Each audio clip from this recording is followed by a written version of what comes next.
September 20th, 2015, WWE Night of Champions would be the final time Steve Borden, Sting, would ever lace up a pair of wrestling boots. Sting surprised Seth Rollins on the August 24th edition of Monday Night Raw, just a few weeks prior to their Night of Champions match, when he ambushed Seth, appearing in place of Seth's coveted statue. The crowd, needless to say, went nuts at the appearance of their black and white face-painted hero, and it would be this segment that would set up the Sting vs Seth Rollins match for the WWE Championship just a few weeks later.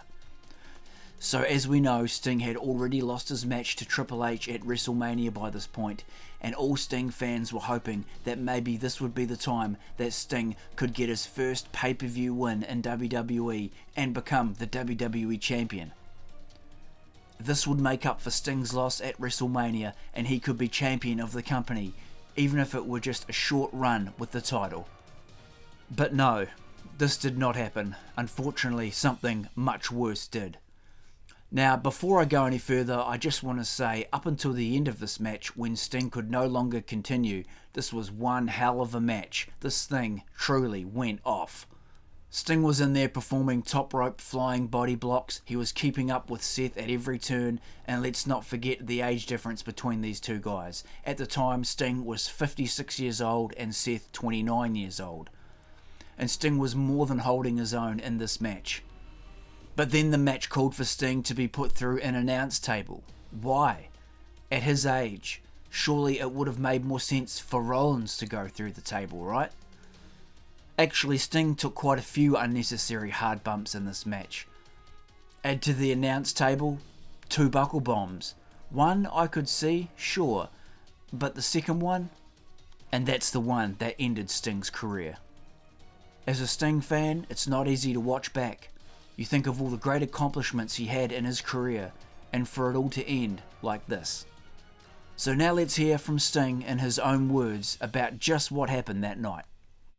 Update. Last time I saw you, man, you were diving off the top rope. You looked like you were 22 years old having a match of a lifetime with Seth, and then the turnbuckle happened, man. Are you okay? Well, yes and no. I mean, obviously that night I had some problems. I mean, both buckle bumps. Not Seth's fault, completely mine. I have no idea what I did. I have no idea. But my neck whiplashed on both of them. Yeah. And on the second one, you know, he picked me up, and I'm having a casual conversation in my own mind as I'm hoisted up on his shoulders, thinking, okay, Steve, tuck your chin. I mean, you know, do what you know how to do. This is ridiculous. And I wasn't worried at all, even though the first one I had, you know, I mean, a shock going down the left and right side, and both down to the fingertips. And I thought, oh, man, you know, and you can see me in the ring. I'm trying to, you know, shake my hands out and try to get feeling back in my hands, you know.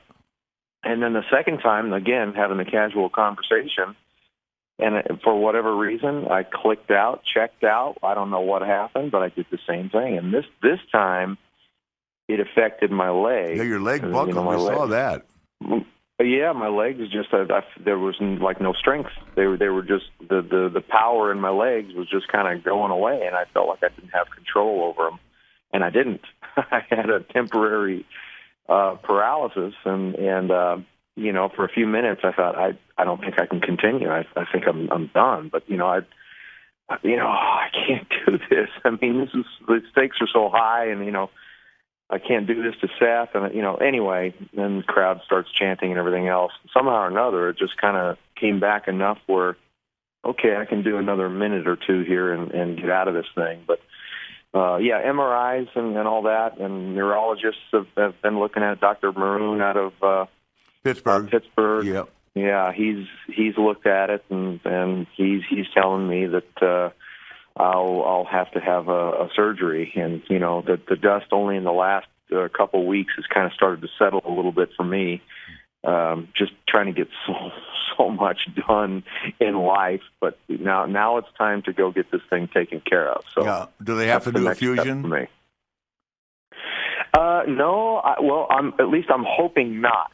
I know that's one of the techniques that they use, and I'm not sure if Dr. Maroon will have to do that or not. I've got two spots in my neck that are troublesome. Where there's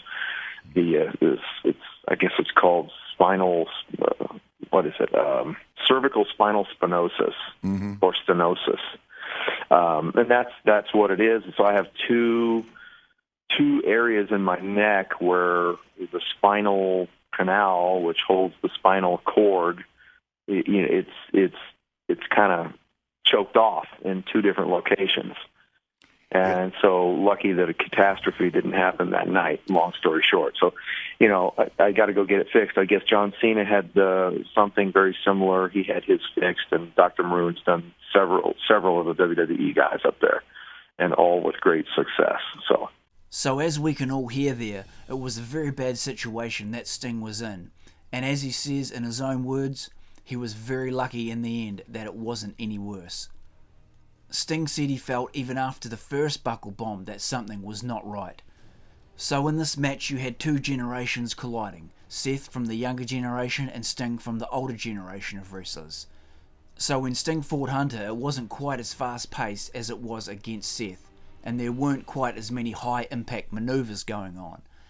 But with Seth being from the younger generation and the types of moves that he likes to perform, Sting found himself at his age taking a lot more high impact damage that he wouldn't have if he was, say, fighting The Undertaker or someone like that. So maybe it was just Sting's age. If he was 20 years younger, he may have been just fine. But I do believe that it wasn't just that one buckle bomb at the end that took Sting down. It was a combination of unnecessary bumps that he took throughout that match. The announce table bump, for example, was just one. Now don't get me wrong, I'm not saying wrap these legends up in cotton wool or anything like that. They still have to go out there and perform, of course. But when you have a guy like Sting at that stage of his career taking on a young buck like Seth Rollins, a guy nearly half his age, you've just got to use your common sense in a situation like that and just put certain limitations on the match. And you can still go out there, burn it up and have a great match, no problems. But let's look at Seth Rollins. Now Sting said in that interview that he does not blame Seth at all, and I think that is very professional of Sting to say that. But let's face it, it was only 2 months prior on a Monday Night Raw when Seth broke John Cena's nose. And who can forget a year later at the 2016 SummerSlam how Seth put Finn Balor on the shelf with that buckle bomb he did on the barricade. And Finn was red hot at that point too, and you would have to say his career in the WWE has never been quite the same since. He lost a lot of momentum after that incident put him on the shelf. Add to that, Hall of Famer Bret Hart has come out publicly stating Seth Rollins is an unsafe worker. Now don't get me wrong, Seth is a great competitor, he is a great worker in that ring, and he is a huge superstar in the WWE, one that they could not do without. And he's probably one of the best pro wrestlers in the world right now. But his style can be a bit careless at times, especially back then. He seems to have tidied up his act a bit of recent times, with no injuries coming from his moves in the ring, but he did have the tendency to be a bit reckless at times. Not saying that Seth did any of this on purpose, I don't believe that.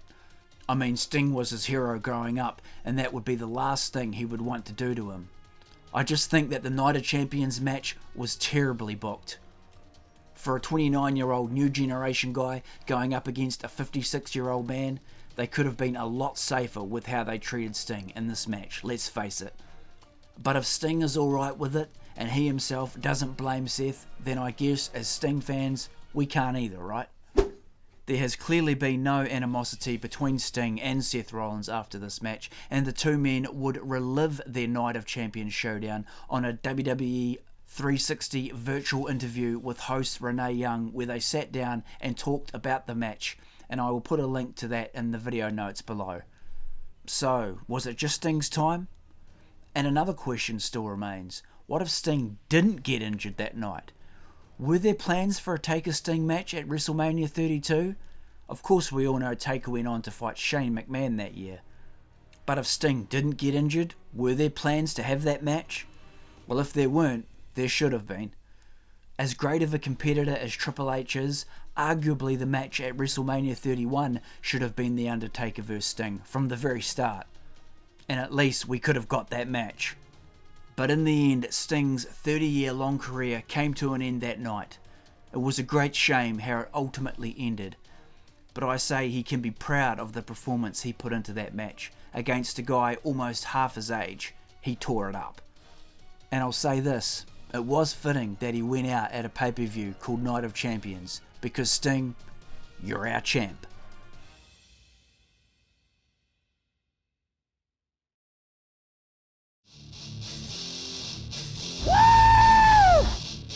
Thanks heaps guys for tuning into the video. Be sure to drop a scorpion death drop on that like button and subscribe to the channel for more awesome pro wrestling action from the WWE, the WCW and much more.